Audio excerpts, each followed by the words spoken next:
자, 오늘 오후 시간부터는 그 성경 바로 보기 그 라킨의 그 기록한 책인데요. 그 책을 중심으로 해서 이 말씀을 전하도록 하겠습니다. 디모데후서 2장 15절을 읽었는데요. 여기에 보시면 진리의 말씀, 하나님의 말씀을 바르게 나누어 내 자신을 하나님께 인정받은 자로 부끄러울 것이 없는 일꾼으로 나타내도록 연구하라, 이렇게 기록하고 있습니다. 여기 이제 바르게 나눈다고 하는 말씀은요, 그리스어로 올소 토메오라고 하는 단어예요. 올소 토메오. 그래서 올소라고 하는 말은 이제 바르다, 올바르다, 똑바르다 이런 뜻을 가지고 있고요. 토메오는 이제 나눈다는 의미를 가지고 있습니다. 그래서 합성어예요. 올소와 토메오의 이제 합성어가 이제 바르게 나눈다는 뜻이 되겠는데요. 하나님의 말씀을 이제 바르게 나누라는 것이죠. 우리가 하나님의 일꾼이 이제 되기 위해서는 하나님의 말씀을 바르게 나눌 수 있어야 된다 하는 것을 우리에게 알려주고 있는 말씀이 되겠습니다.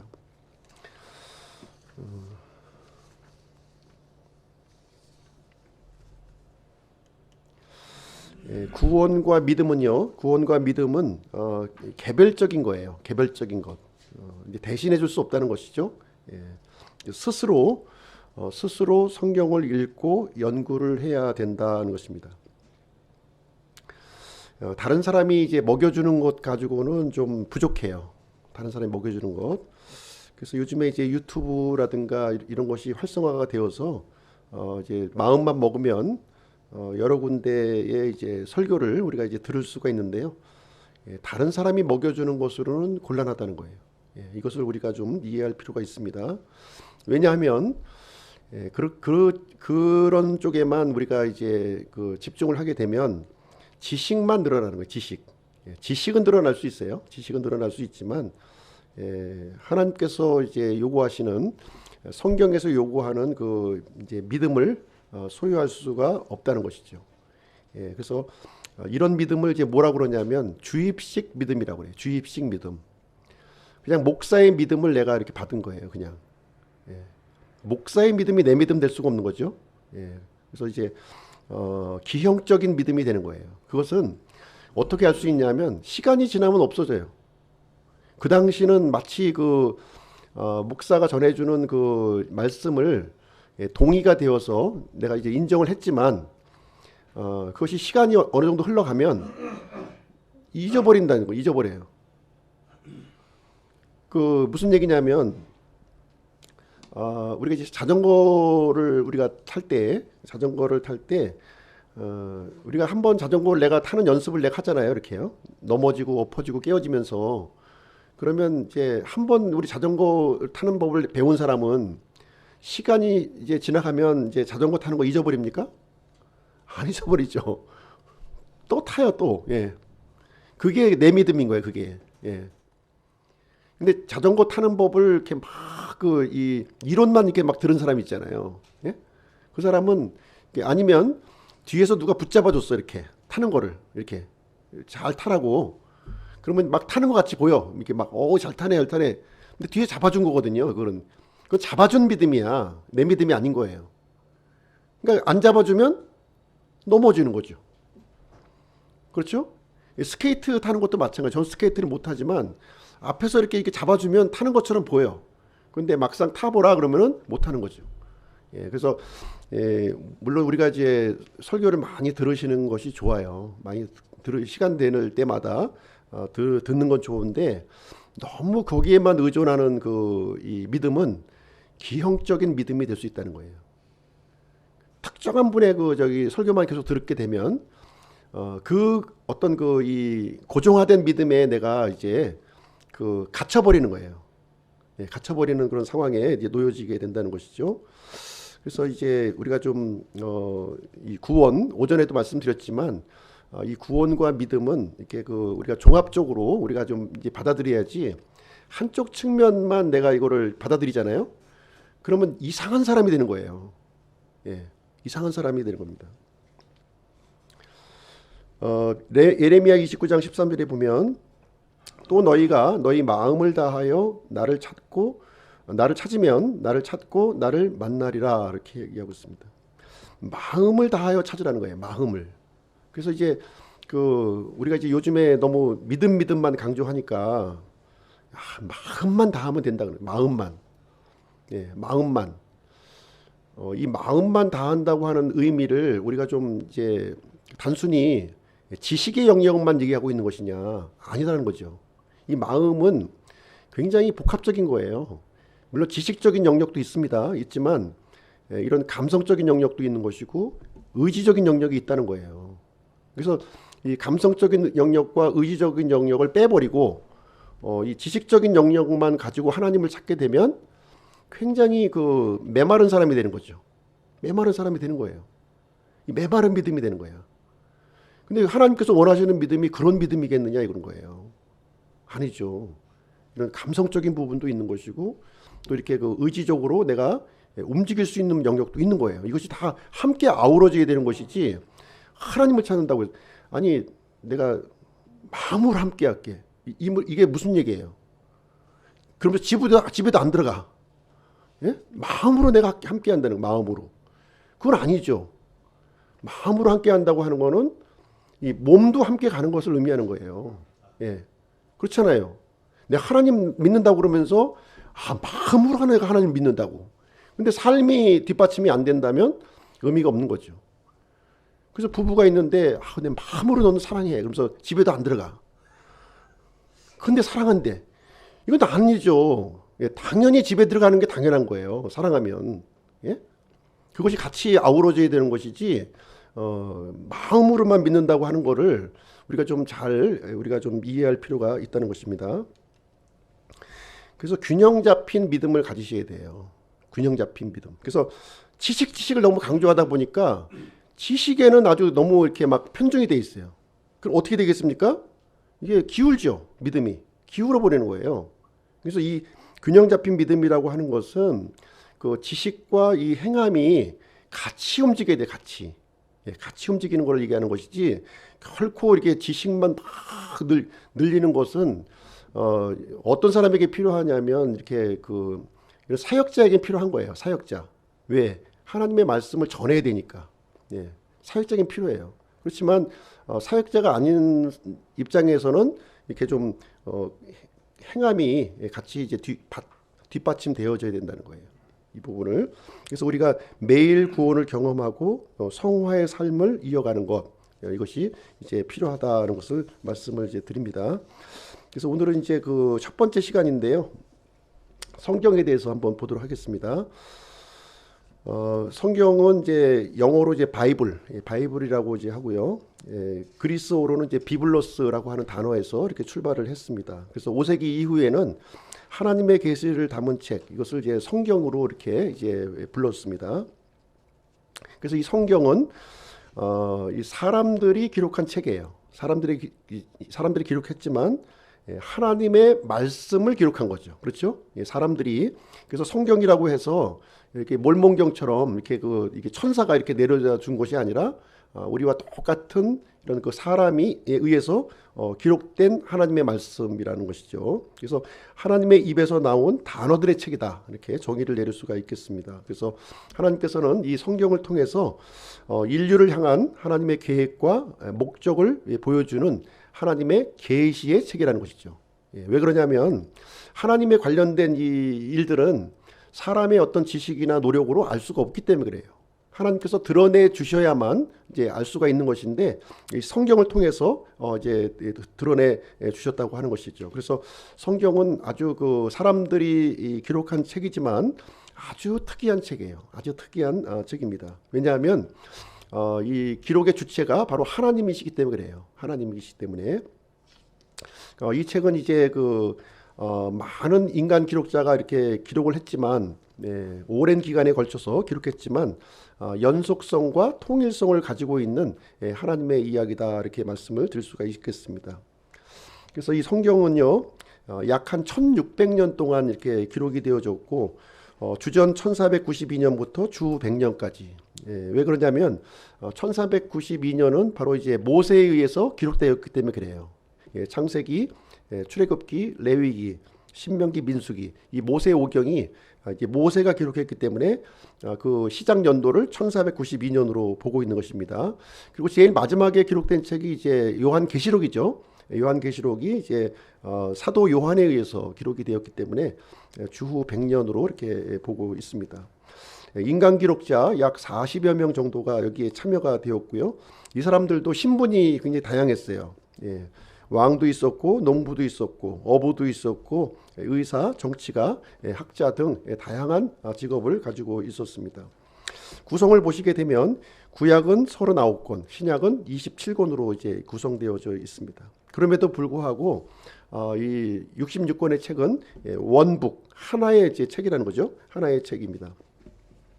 그리고 신약과 구약 사이에는 약 400년간의 그 이 시대적 공백이 있어요. 공백 기간이 있습니다. 400년이 있습니다. 이 사이에 기록된 그 책이 이제 외경입니다. 외경이 있는데요. 이 외경은 성경이 아닙니다. 그래서 이제 그 공동 그 성경에 보시면 이제 외경이 포함되어 있죠. 그러니까 카톨릭 성경에는 이제 요 외경이 포함되어 있어요. 그렇지만 우리 이제 그에는 이제 성경이 포함되어 있지 않다. 66권만 정경으로 이제 받아들여지고 있습니다. 좀 자세히 좀 보시게 되면 이제 구약 성경은 히브리어와 아람어 일부로 이렇게 기록이 되어 있어요. 그래서 이제 역사서가 17권, 역사서가 17권이다. 이것을 이제 좀 머리에 좀 기억해 두시는 게 필요할 것 같아요. 그러면 역사서는 어떻게 구성되어 있느냐? 모세 오경 5권의 책과 나머지 12권의 책으로 구성되어져 있습니다. 그리고 시가서가 5권이에요. 시가서가 5권. 욥기, 잠언, 시편, 전도서, 아가서 이렇게 해서 5편이 시가서입니다. 그리고 이제 대원서가 17권이에요. 대원서가. 그러니까 외우기 쉽죠? 역사서 17권, 그다음에 그리고 대원서 17권, 그 사이에 시가서가 5권 있다. 이렇게 해서 총 몇 권이에요? 39권 이렇게 보시면 되겠습니다. 신약 성경은 그리스어로 기록되어 있는데요.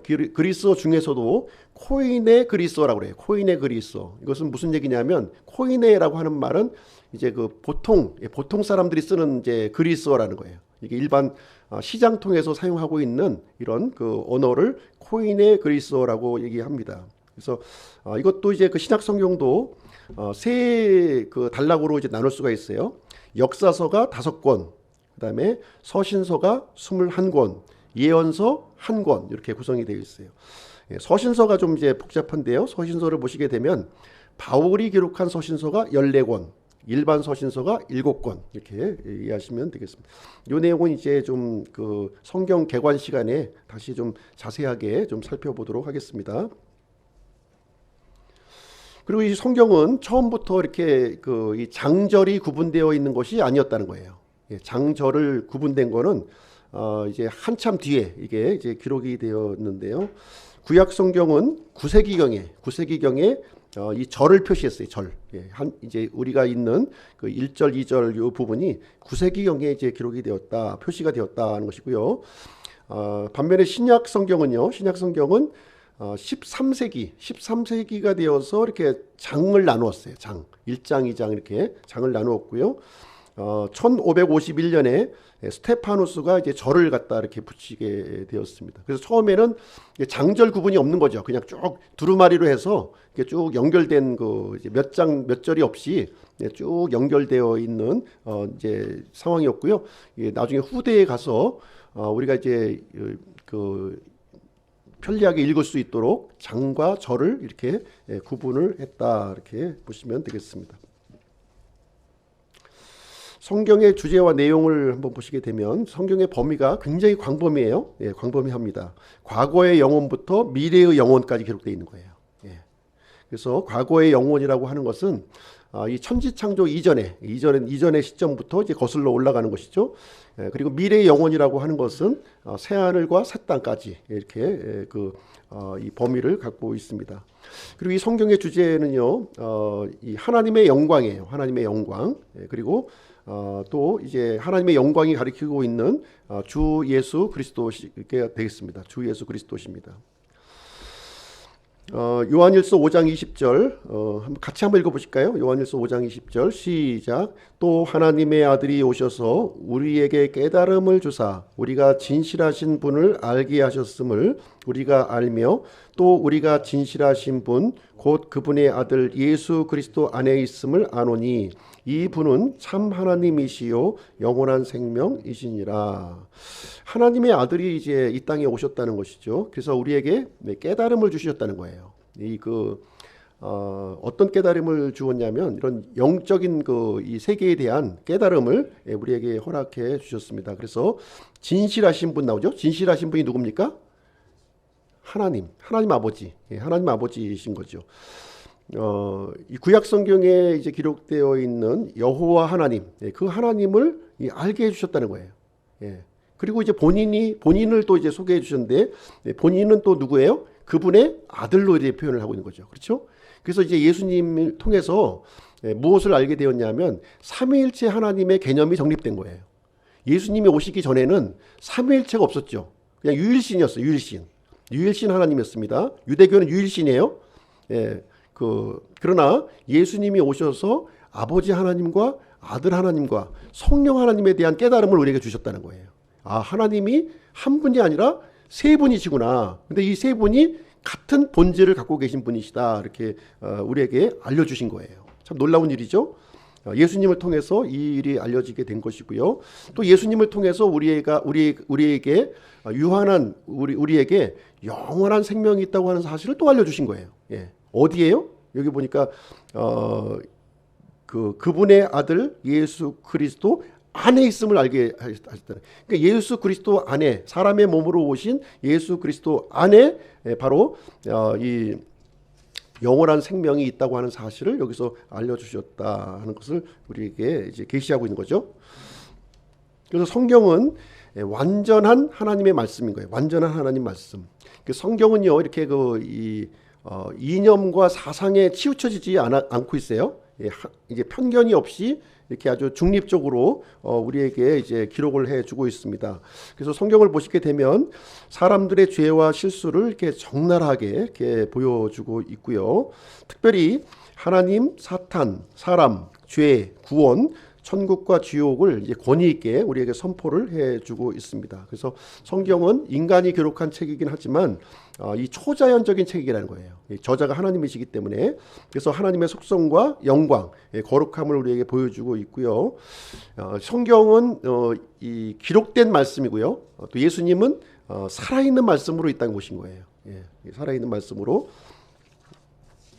성경의 이제 내용을 보시게 되면 이제 여러 가지 내용들이 많이 이제 포함되어 있는데요.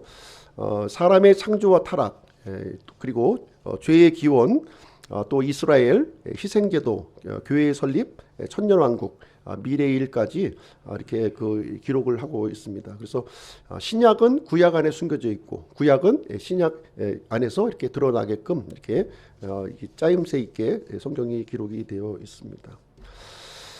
자, 그럼 이어서 성경의 계시, 영감, 보존, 번역, 해석에 대해서 잠깐 좀 말씀드리겠습니다. 이 부분도 이제 자세히 하려고 그러면 이제 오후 시간에 졸음이 많이 오는 내용이거든요. 그러니까 간단하게 아주 우리는 핵심적인 것만 요약만 이렇게 좀 말씀드리도록 할게요. 처음에 이제 계시입니다. 하나님의 말씀이 주어지는 과정인데요. 사람들에게 주어지는 과정인데 첫 번째 계시예요. 계시는 뭐냐면 진리를 드러내시는 과정이에요.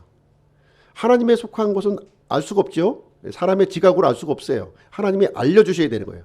알려주시는 것, 드러내주시는 것이 계시라는 거예요. 이렇게 드러내주시는 것, 계시가 드러내주시는 과정이 계시이다. 계시가 없다면, 하나님께서 계시해 주시지 않았다면 하나님을 알 수도 없고 하나님께서 우리에게 주신 구원도 우리가 깨달아 알 수가 없었던 거예요. 이 계시에는 두 가지가 있습니다. 특별 계시와 이제 일반 계시가 있는데요. 일반 계시는 뭐냐면 이제 우리가 책으로 비유한다면 일반 계시는 그림책이에요. 그림책. 우리가 어린아이들한테는 그림책을 통해서 이렇게 내용을 설명해 주죠. 그다음에 특별 계시는 이렇게 글자로 기록된 책이에요. 글자책. 예, 글자로 기록된 책. 그래서 이 일반 계시는 하나님의 이 창조물을 통해서 자신을 나타내 보이시는 것을 얘기하는 거예요. 예. 그래서 우리가 이제 어떤 작품을 보게 되면 그 작품을 제작한 그 사람의 그 성품과 이제 그런 것을 우리가 가늠할 수가 있죠. 예, 마찬가지로 하나님께서 만드신 이 창조 세계를 보게 되면 이러한 것들을 만드신 분이 어떠하신 분이신가 하는 것을 우리가 이제 짐작을 할 수 있는 것과 마찬가지입니다. 반면에 특별 계시는 이제 글자로 기록된 책인데요. 좀 자세하게 구체적으로 알려주고 있는 것이죠. 예, 객관적으로. 예, 이렇게 일반 계시는 좀 사람마다 좀 이제 받아들이는 것이 좀 주관적일 수가 있다는 거예요. 예, 그러나 기록된 말씀을 통해서는 이렇게 객관적인 사실을 우리에게 이제 제공을 해주고 있는 내용이 되겠습니다. 그래서 성경에서 이제 계시의 그 세 가지 측면이 나오는데 세 가지 방식으로 기록이 돼 있는 세 가지 방식으로 하나님을 계시해주고 있는 거예요. 여기에 첫 번째는 망원경직 측면이에요. 망원경식 측면. 그러니까 그 하나님께서 계시해 주실 때 아주 그냥 이 넓은 세계를 이렇게 보여주는 거죠. 넓은 세계를 이렇게 우리에게 이제 알려주시는 측면이 되겠고요. 현미경적 측면이 있어요. 근데 좀 더 자세하게 줌을 줄여서 아주 세밀한 것을 볼 수 있도록 하는 내용이 되겠습니다. 그래서 하나님, 사람, 마귀, 죄, 구원, 미래의 일에 대해서 구체적으로 우리에게 알려주시는 부분이 되겠고요. 또 한 가지는 이제 입체적인 측면이에요. 입체적인 측면. 그래서 이건 종합적인 요소를 알려주는 거예요. 그래서 성경을 이제 어느 한 시대의 모든 것을 다 준 게 아니고요. 이렇게 1600년에 걸쳐서 이것을 이제 하나님이 이제 자신을 드러내 주셨거든요. 그 이유는 뭐냐면 종합적으로 알려주시려고 그러는 거예요. 종합적으로. 한 번에 딱 주게 되면 이게 그 종합적인 부분을 전달하기가 매우 어려워요. 그러나 오랜 기간에 많은 사람을 이렇게 동원했다고 하는 것은 종합적인 측면을 우리에게 이제 보여주고 있다. 이렇게 이해하시면 되겠습니다. 그래서 이제 여기 이사야서 28장 말씀을 이제 보시게 되면 이제 28장 13절인데요.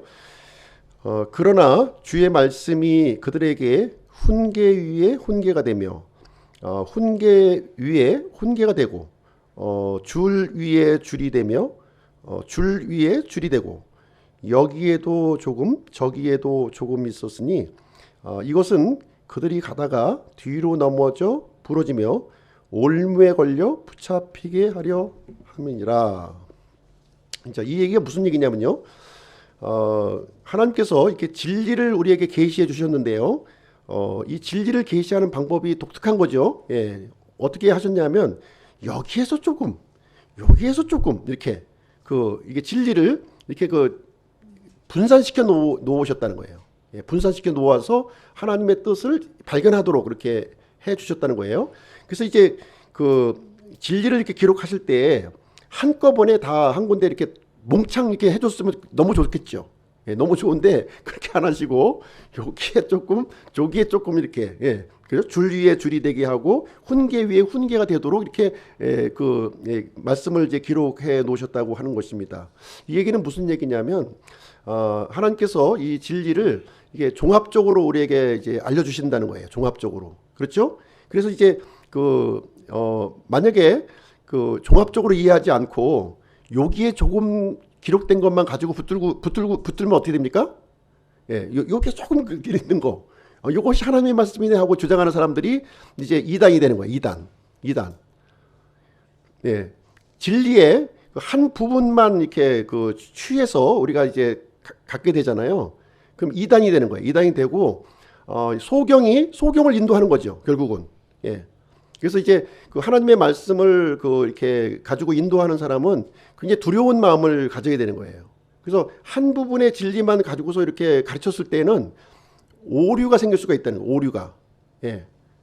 여기저기 나누어 놓은 것을 다 이렇게 종합해서 우리가 이제 전달을 해야 되는 것이죠. 그리고 또 말씀을 잘 이렇게 나누어서 이렇게 전달을 해야 되는 것인데 그런 과정을 거치지 않고 그냥 한쪽 부분만 가지고 이렇게 툭 이렇게 하게 되면 본인도 이렇게 뒤로 넘어질 수도 있는 거고요. 이 올무에 걸린다는 거죠. 올무에 걸리는 일이 본인만 그러면 좋은데 다른 사람까지도 그런 피해를 이제 그 하게 되는 것입니다.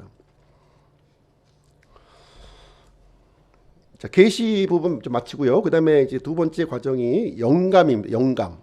계시는 이렇게 드러내주는 과정이에요. 드러내는 과정이고, 그다음에 이 영감은 기록하는 과정이에요. 기록하는 과정.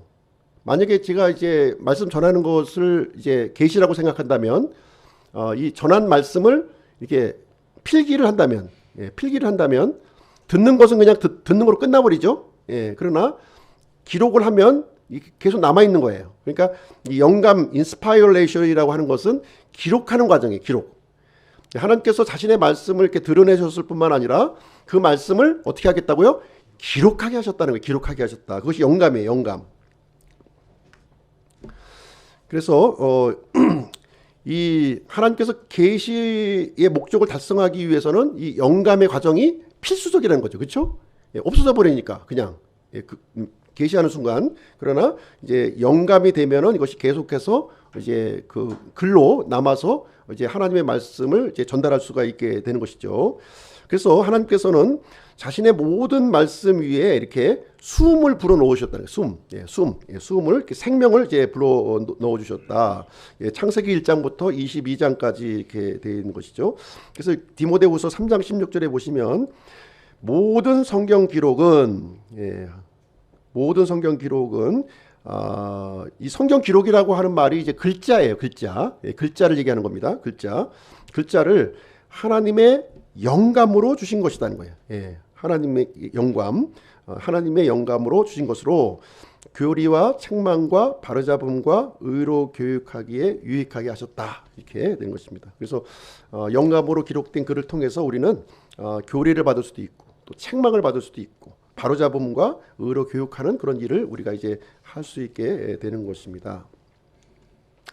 세 번째 이제 하나님의 말씀이 이제 전달되는 과정 세 번째는요. 보존의 과정이에요. 보존. 기록을 했습니다. 이제 글로 기록했어요. 근데 그 기록한 것을 이제 불에 타버리면 아무 소용없는 거죠. 그렇죠? 계속해서 보존이 돼야 되는 보존되는 거예요. 그래서 한 세대에만 하나님 말씀이 주신 것이 아니라 모든 세대에게 주셨기 때문에 모든 세대가 다 하나님의 말씀을 받을 수 있도록 하기 위해서는 이 보존의 절차가 굉장히 이제 필요하다는 것이죠. 근데 이 말씀을 보존하는 것을 누가 하냐? 사람이 하는 게 아니라는 것이죠. 이 보존도 이 말씀은 하나님의 말씀, 자신의 말씀이기 때문에 자신이 보존하시는 거예요. 자신이 섭리 가운데 이 말씀을 보존을 해 나가시게 됩니다. 그래서 이 하나님의 말씀이 이제 보존되는 데는 방해하는 세력들이 있죠. 하나님의 말씀을 이게 보존되기를 원하는 사람이 있지만 반면에 하나님의 말씀이 보존되지 않기를 원하는 사람이 있어요. 그렇죠? 이것을 이제 방해하는 사람이 있죠. 그러나 그런 방해에도 불구하고 하나님은 자신의 섭리를 통해서 자신의 말씀을 보존해 나가신다는 거예요. 이 내용을 우리에게 알려주고 있습니다. 시편 12편 6절부터 7절인데요. 제가 읽어드리겠습니다. 주의 말씀들은 순수한 말씀들이니 흙도가니에서 정지하여 7번 순수하게 만든 은 같도다. 오 주여, 주께서 그것들을 지키시며 주께서 그것들을 이 세대로부터 영원히 보존하시리이다. 여기서 이제 그것들이 이제 나오는데 그것들이 이제 개역 성경에는 그것들로 나와 있는 것이 아니라 그들로 나와 있어요. 사람을 지칭하고 있습니다. 근데 이제 우리 그 흠정역에서는 그것들 데이를 그것들로 이제 번역을 했는데요. 이 앞에 얘기한 그것들이 틀리고 뒤에 얘기한 그것들이 틀리다는 거예요. 지금 12장의 문맥을 보시면 개역 성경이 맞는 것처럼 보여요. 개역 성경이 사람을 보존하시는 거예요. 사람을 보존하는 것이 12편 전체의 문맥이에요.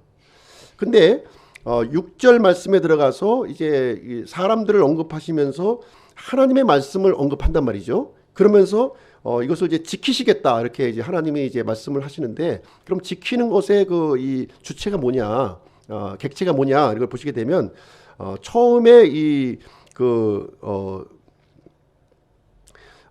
오 주여 주께서 그것들을 지키시며, 그래서 그것들이라고 하는 것은 바로 이제 앞에 있는 내용을 얘기하는 거죠. 그러니까 하나님의 말씀을 지키신다는 거예요. 예, 하나님, 이건 뭐 이 문맥상으로 보았을 때 먼저 나온 말씀을 받아서 바로 이제 대명사가 이어진다고 하는 것을 볼 수가 있고요.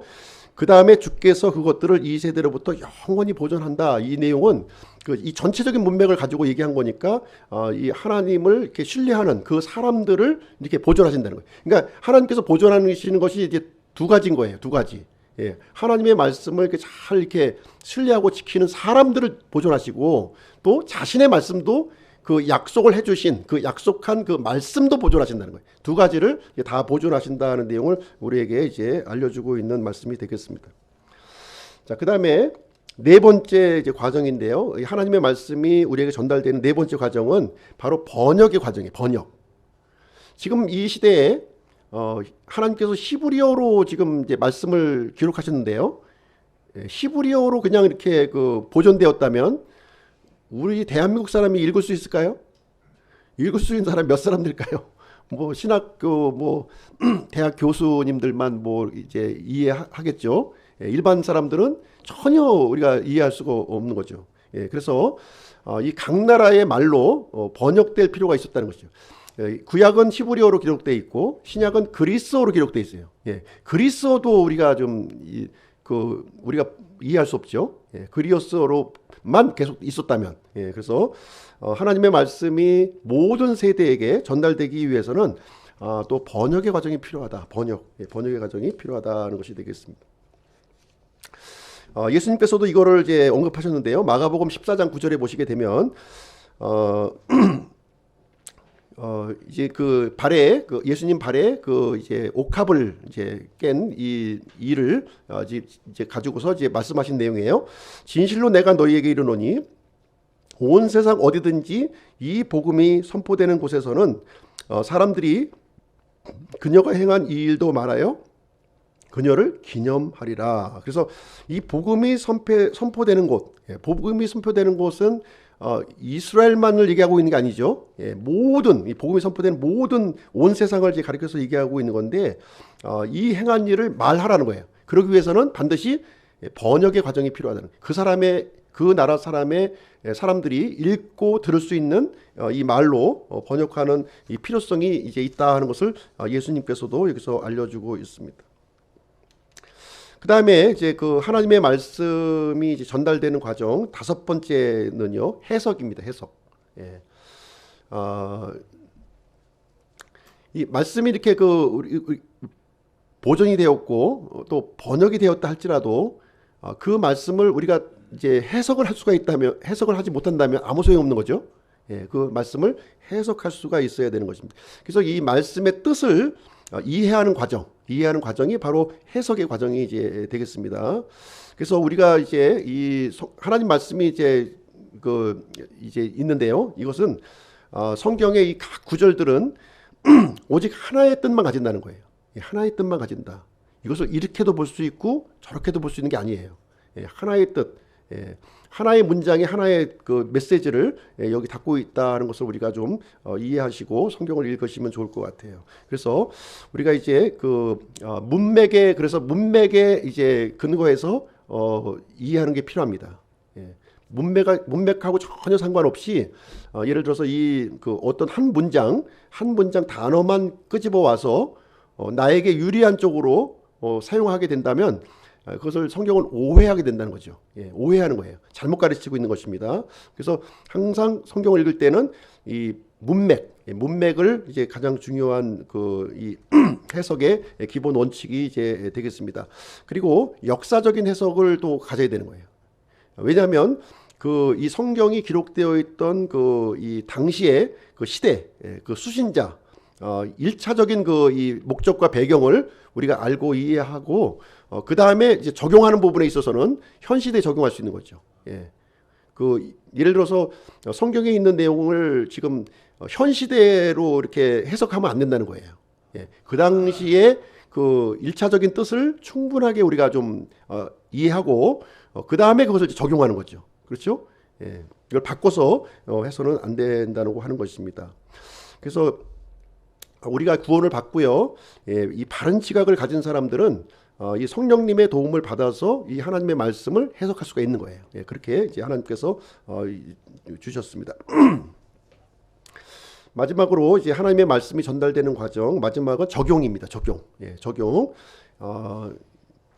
이 하나님의 말씀을 단순히 이해하는 것으로 끝나서는 안 된다는 거죠. 그것이 진짜 이제 하나님의 말씀이 나의 말씀이 돼야 되는 거예요. 나의 말씀, 나의 믿음이 돼야 되는 거예요. 이 바울의 고백처럼 나의 복음이 되는 거예요. 나의 복음. 나의 복음이라고 그러느냐 하겠지만 이 복음을 나와 이렇게 이 동질화시키는 걸 얘기하는 거예요. 하나님의 말씀과 이제 나 자신이 이게 동질화되는 것이 필요한 거예요. 다른 사람의 믿음, 다른 사람의 어떤 그 말씀, 이것은 나에게 유익이 되지 않는 거죠. 그거는 실질적으로 내가 개별적으로 이 말씀을 받아들여야 되는 것이 이제 되겠습니다. 그래서 이 적용이라고 하는 것은 이제 진리를 실행하는 과정이에요. 실행하는 과정을 얘기해 주고 있습니다. 이 부분도 굉장히 중요하다는 거죠. 굉장히 중요한 거예요.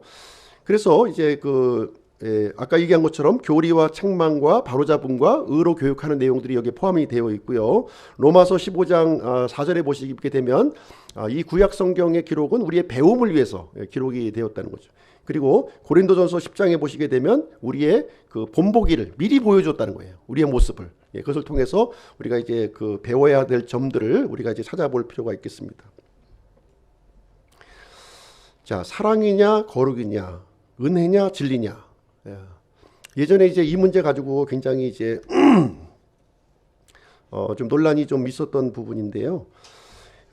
사랑이냐 거룩이냐 이렇게 이제 물어보게 되면 어떤 사람은 사랑이라고 얘기하고 어떤 사람은 거룩이라고 얘기하고 또 어떤 사람은 이렇게 좀 이 강조점이 있는 거죠. 강조점이 있어서 우리가 성경을 좀 우리가 이제 이해하는 방법이요.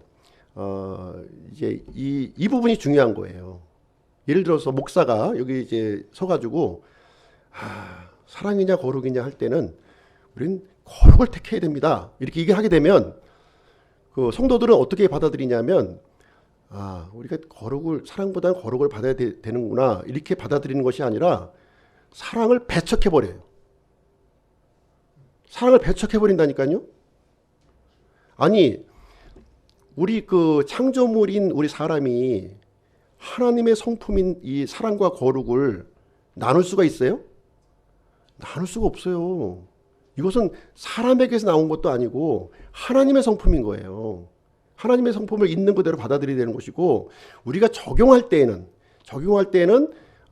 사랑을 적용할 때도 있는 것이고 거룩을 적용할 때가 있는 거예요. 그렇지 않습니까? 그런 상황이 있는 거죠. 아니 거룩을 나타내야 될 때 사랑을 나타내면 되겠어요? 안 되죠. 아니 사랑을 나타낼 때 거룩을 나타내면 되겠습니까? 이럴 때가 있고 저럴 때가 있는 거예요. 그리고 하나님의 사랑과 이 거룩이라고 하는 것은 어느 것이 앞서고 우열되는 것이 아니라는 거 이건요. 그대로 우리는 받아들여야 돼. 그대로.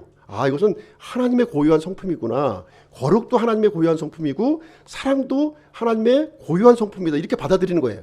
그러나 우리가 적용할 때에는 우리가 사랑을 나타낼 때가 있고 거룩을 나타낼 때가 있다는 거죠. 그냥 무조건 이 거룩이 아니라는 거죠. 무조건 사랑도 아니라는 거예요. 그것을 우리가 좀 종합적으로 우리가 이 진리를 접근할 때 종합적으로 접근을 하셔야 되는 거예요. 종합적으로. 은혜냐 진리냐도 마찬가지예요. 하나님께서 은혜와 진리 중에 우리에게 선택하라고 준 게 아니에요. 그렇죠. 선택하라고 준 게 아닙니다. 은혜도 중요하고 진리도 중요한 거예요. 근데 이제 진리가 더 중요합니다. 이렇게 얘기해버리면 은혜를 그냥 헌신적으로 생각한단 말이에요.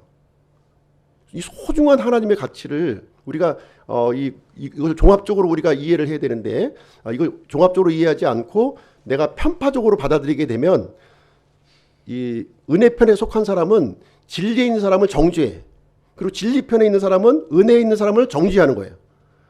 이런 일이 생긴다고요. 그리고 사랑편에 있는 사람은 거룩을 정죄하고 거룩편에 있는 사람은 사랑을 정죄하는 이런 일이 이제 하나님의 지체 가운데 일어나는 일이 생긴다. 그래서 우리가 하나님의 말씀을 전할 때에는 종합적으로 이렇게 전해야 되는 것이지, 이것을 한 군데를 이렇게 편향을 두게 되면은 이것은 적용하는 것은 그 본인 몫으로 남겨주셔야 되는 거예요.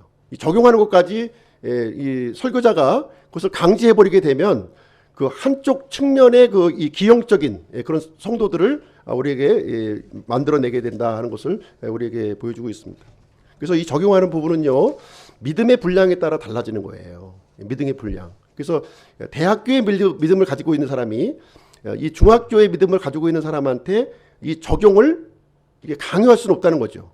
그 수준에서 적용하면 되는 거예요. 그렇죠? 믿음이 또 성장해 가면서 우리가 이제 믿음을 또 받아들이게 되는 것이지, 어떤 천편일률적으로 어떤 기준점을 적어해 놓고 이것이 넘으면 좋은 거고 안 넘으면 나쁜 것이다, 이런 식으로 가르는 것은 올바른 성경을 이제 접근하는 방법이 아니다라는 내용이 되겠습니다. 이해가 좀 되십니까? 제 말씀이? 예. 성경 기록의 이제 정경화 과정인데요. 성경은 이제 정경화 과정인데요. 무엇이 이제 하나님의 말씀이냐 하는 것이죠. 무엇이 하나님의 말씀이냐. 정경을 이제 캐논이라고 합니다. 캐논이라고 하는 것은 이 갈대자. 우리가 이제 그 보면 이 옷감 같은 거 지을 때 보면은 이제 이런 자가 하나 있죠. 그거 가지고 이제 한마 두마 이렇게 이제 측정을 하는데, 그런 식의 이제 측량하는 막대기가 이제 캐논입니다. 캐논인데, 이것을 이제 정경이라고 이제 부르는 것이죠. 그래서 다른 것과 이렇게 비교해서 대비하는 표준이 이제 표준되는 이제 부분이 되겠습니다. 그래서 이제 구약 성경이 언제 정경화가 되었느냐? 주후 100년경에 이제 정경화 작업이 이루어졌어요. 유대인들의 그 야브네 공회에서 이렇게 결정이 되었고요. 이때 이제 결정된 사본이 이제 무엇이냐면 전통 히브리어 마소라 본문이에요. 이때 그 결정된 게 전통 히브리어 마소라 본문이 이제 이 정경으로 선정된 내용이 되겠습니다. 그래서 우리 킹제임스 성경의 이 본문에 해당하는 이 사본이 이제 여기에 해당되는 거예요. 그리고 신약 성경은 주후 397년 카르타고 공회에서 이렇게 결정이 되었어요. 그래서 이것은 그리스어 비잔틴 사본이에요. 그리스어 비잔틴 사본이, 이것도 킹제임스 성경이 이제 본문으로 삼고 있는 사본이 되겠습니다. 개역 성경은 이 전통 히브리어 마소라 본문을 이 본문으로 사용하지 않았고요. 또 신약 성경도 그리스어 비잔틴 사본을 본문으로 사용하지 않은 거예요. 본문이 틀려요. 번역하는 본문이 틀린 겁니다. 성경에. 우리 킹제임스 성경은 이 주후 100년경에 결정되었던 주후 397년경에 걸렸던 이 사본을 우리는 본문으로 삼고 있는 것이고요. 번역의 모태로 삼고 있는 것이고요. 반면에 이 개역 성경은 이것을 사용하지 않고 다른 수정된 사본을 이 근간으로 번역을 하고 있다는 것을 이제 말씀을 드립니다. 자, 성경의 확산과 이제 보편적인 성경인데요. 이 내용은 무슨 얘기냐면 이 구약은 히브리어로 기록되어 있고요. 신약은 그리스어로 기록되어 있어요. 그렇게 되어 있는데 이제 히브리어와 그리스어를 사용하는 사람들이 점점 줄어들고 있다는 거예요. 당시에는 보편적으로 다 알고 있었던 언어였지만 시간이 지나가면서 이 언어를 이제 사용하는 사람들이 거의 없어져서 읽을 수도 없는 상황이 된 거예요. 그러다 보니까 이제 영어로 이제 이것을 번역하는 작업이 이제 이루어지게 된 것이죠. 1370년에 이제 위클리프 성경이 이제 있는데요. 우리가 알다시피 주후 313년에 이제 기독교가 로마의 국교로 이제 공인이 되었죠. 공인이 되면서 성경이 이제 히브리어 그리스어 성경이 무엇으로, 어떤 언어로 번역이 되었냐면 라틴어로 번역이 된 거예요. 라틴어. 그래서 이 313년부터 1300년대까지는 교회에서 어떤 성경을 사용했냐면 라틴어 성경을 사용한 거예요. 라틴어. 처음엔 라틴어를 다 알고 있었어요, 사람들이. 그런데 시간이 지나면서 라틴어를 사용하는 사람이 없는 거죠. 그러니까 이 천주교의 사제들이 앞에 나와서 성경을 읽는데 라틴어로 읽는 거예요. 라틴어로. 근데 듣는 사람들은 라틴어를 알지 못하는 거예요. 그러니까 이제 그냥 하나님의 말씀으로만 들었을 뿐이지 그 앞에서 얘기하고 있는 이 성경의 언어를 회중들은 전혀 알아듣지 못하는 그런 상황에 있었고요. 심지어 사제들도 라틴어를 읽기만 했지 내용을 모르고서 말을 한 거예요. 또 내용을 모르고서 말하는 이 아이러니한 일이 이제 발생이 된 거죠. 그러다 보니까 이 그 귀한 하나님의 말씀을 우리가 알아들을 수 있는 언어로 좀 우리가 번역을 해야 되겠다, 그런 필요성이 느껴져서 제일 먼저 이 작업을 실행한 사람이 누구냐면 위클리프인 거예요.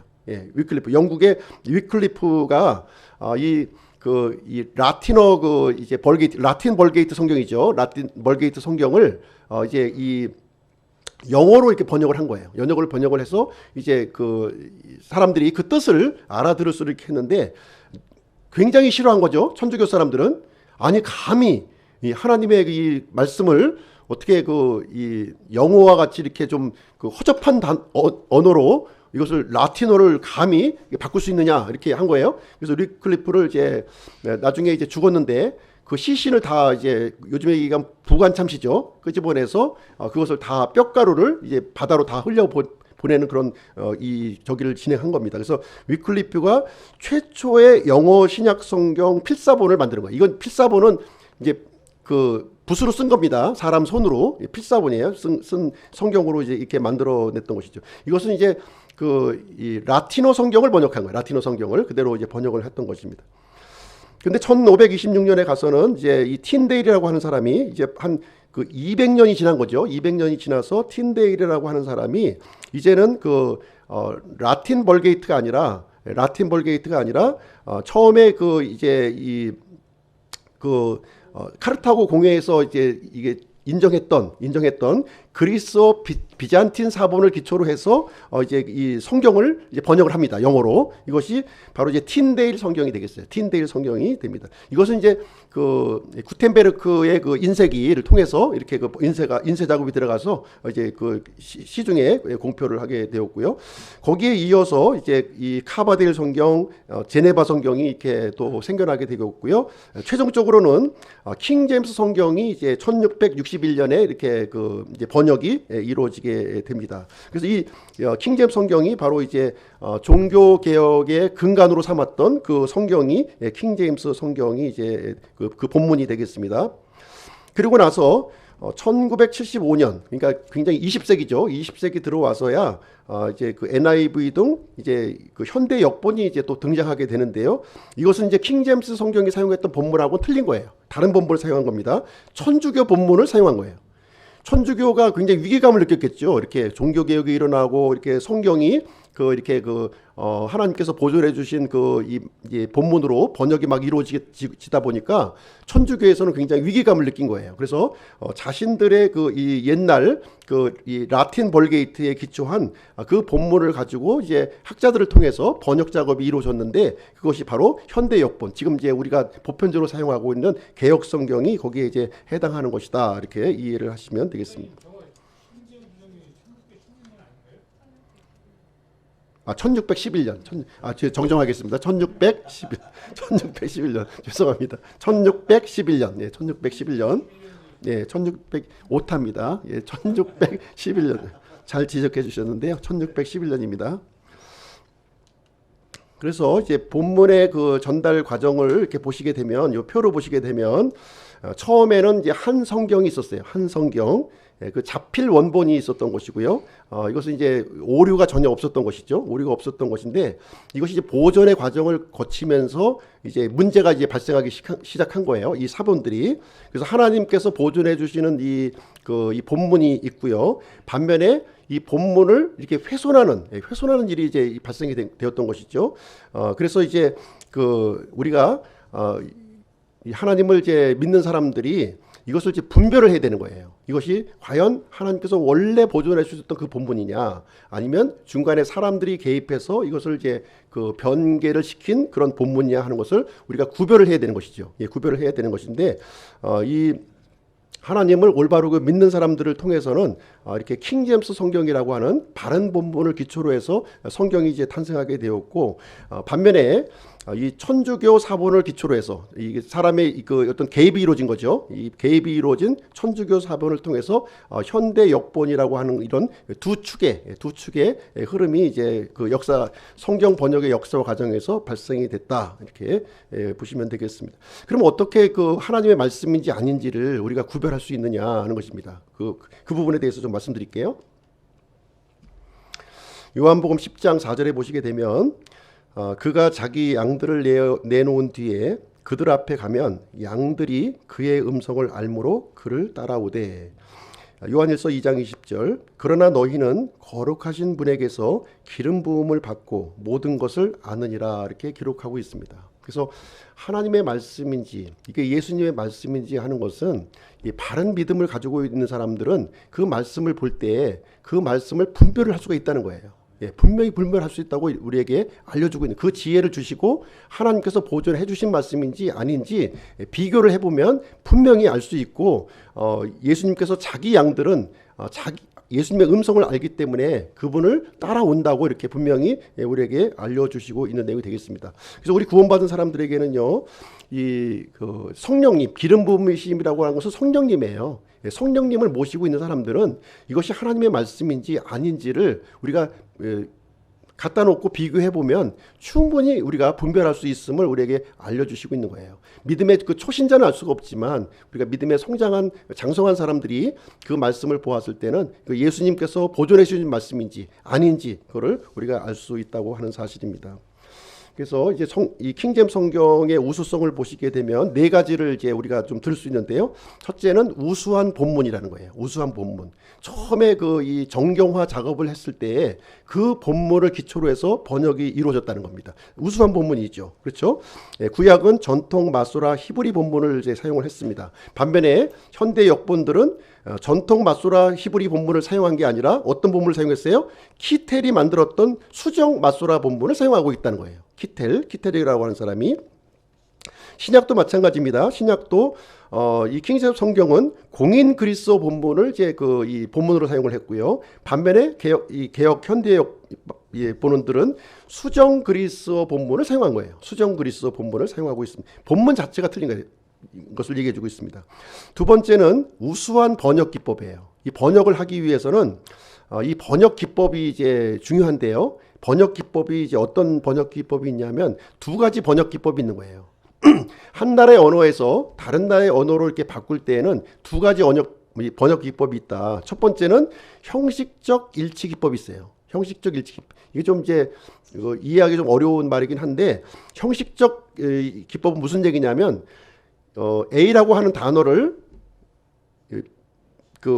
A라고 하는 그 언어의 단어를 B라고 하는 언어의 단어로 그대로 번역한 거예요. 다시 말해 직역한 걸 얘기해요. 직역을 한 겁니다. 직역. 이 단어를 그대로 이 단어를 사용해서 번역을 한 거예요. 그 다음에 동적 일치 기법이라는 게 있어요. 동적 일치. 동적 일치라고 하는 것은 뭐냐면 이렇게 의미만 번역한 거예요. 의미. 굳이 단어를 그대로 번역하지 않고 의역을 했다는 거예요. 의역. 이 사람들이 이해하기 편하게 하도록 하기 위해서 이 번역자가 이 말들을 이제 바꾸어 가지고 자기가 자기식대로 바꾸든가 아니면 이 사람들이 이해할 수 있는 언어로 바꿨다는 거예요. 근데 형식적 일치 기법이라고 하는 것은 사람이 이해하는 거 관계없이 그냥 그 단어를 그대로 직접 직역했다는 거예요. 우리가 그 어명을 우리가 전달할 때요. 전달할 때 어떻게 전달하는 게 좋습니까? 그 왕이 말한 그 단어를 그대로 전달해 주는 게 좋습니까? 아니면 내가 그냥 이렇게 좀 개입을 해서 이해하기 좋은 말로 바꿔서 번역하는 게 좋겠습니까? 받는 사람의 입장에서 어떤 게 좋아요? 이해하기 좋게 하는 게 좋아요? 그걸 이제 의미 번역이라는 건데요. 근데 하나님의 말씀을 올바르게 분석하려면 단어를 그대로 번역하는 게 좋은 거예요. 그대로 있는 단어 그대로 훼손하지 않고 원래의 단어를 그대로 번역하는 게 좋은 겁니다. 이게 킹제임스 성경이 적용한 방법이고요. 개역 성경은 그냥 이렇게 바꾼 거예요. 이렇게 바꿔서 의역을 이렇게 진행한 겁니다. 그래서 이 형식적 일치 기법이 더 우수한 번역 기법이다 하는 것을 지금 말씀을 드리는 겁니다. 세 번째로는 우수한 번역자들이 번역을 했다는 거예요. 그래서 이 킹제임스 번역자들은 어떤 사람들이었냐면 왕이 임명한 사람들이에요. 왕이. 그러니까 이제 국가에서 임명한 학자들로 구성이 된 것이죠. 몇 명이냐면 거의 50명의 학자들을 그 당시의 석학들을 이제 이렇게 그 모집을 해서 번역을 진행을 했는데 6개 그룹으로 나눈 겁니다. 팀 번역이 이루어진 거예요. 팀 번역이. 그래서 한 개의 그룹이 번역을 하게 되면 그 다음 그룹이 검토하는 겁니다. 이상이 있는지 없는지. 이런 식으로 해서 6개의 그룹의 이 검토 과정을 거쳐서 최종 번역물을 할 수 있는 방법으로 이제 어떤 중간에 어떤 이 번역을 하다 보면 이 개인의 어떤 이념과 사상에 따라서 이제 바뀌어질 수가 있잖아요. 그러니까 그런 것들을 방지하는 절차를 이 팀 번역 방법으로 이제 바꿨다는 거죠. 어떤 그룹에게만 맡겼다면 이 그룹에 의해서 이제 좀 왜곡이 될 수가 있겠죠. 그래서 이 왜곡이 되지 않을 수 있는 그런 장치를 이렇게 마련해서 번역이 이루어졌다는 것입니다. 그리고 이 킹제임스 성경은 이렇게 우수한 신학, 이 킹제임스 성경을 통해서 모든 신학이 이렇게 나타난 거예요. 출생이 되었다는 것을 얘기해주고 있습니다. 그래서 성경은요, 영향을 많이 준 책이에요. 인류 역사에 많은 영향을 준 책이 되겠습니다. 최고의 책입니다. 가장 많이 읽히고, 가장 많이 번역되고, 가장 많이 팔리고, 가장 많이 영향을 미친 책이다. 이 책이 바로 킹제임스 성경이라는 거예요. 킹제임스 성경이 이제 가장 많이 읽힌 책이 되겠습니다. 지금 우리 이제 일반 교회에서 사용하고 있는 개역 성경은 1900년대에 이제 번역이 되었기 때문에 역사도 그렇게 깊지가 않고요. 그 킹제임스 성경에 비해서는 이런 좀 많이 열악한 부분을 이제 가지고 있는 내용이 이제 되겠습니다. 그래서 많이 읽히고 많이 팔렸다 하는 내용은 킹제임스 성경을 두고 이제 가리키는 내용이 되겠습니다. 그래서 구원의 지식을 값없이 이렇게 제공해 주고 있는 생명샘이라는 것이죠. 이 성경은 불신자들에게는 하나님의 심판과 지옥을 경고하고 있고요. 신자들에게는 영원한 생명과 구원의 진리를 이제 표현을 해주고 있습니다. 마지막 장으로 이제 넘어가겠습니다. 성경의 그 총주제는 이제 예수 그리스도로 이렇게 집약이 되고 있습니다. 요한일서 5장 20절인데요. 같이 한번 읽어보겠습니다. 시작. 또 하나님의 아들이 오셔서 우리에게 깨달음을 주사 우리가 진실하신 분을 알게 하셨음을 우리가 알며 또 우리가 진실하신 분 곧 그분의 아들 예수 그리스도 안에 있음을 아노니 이분은 참 하나님이시요 영원한 생명이시니라. 예수님이 참 하나님이시고 영원한 생명이심을 믿습니까? 예.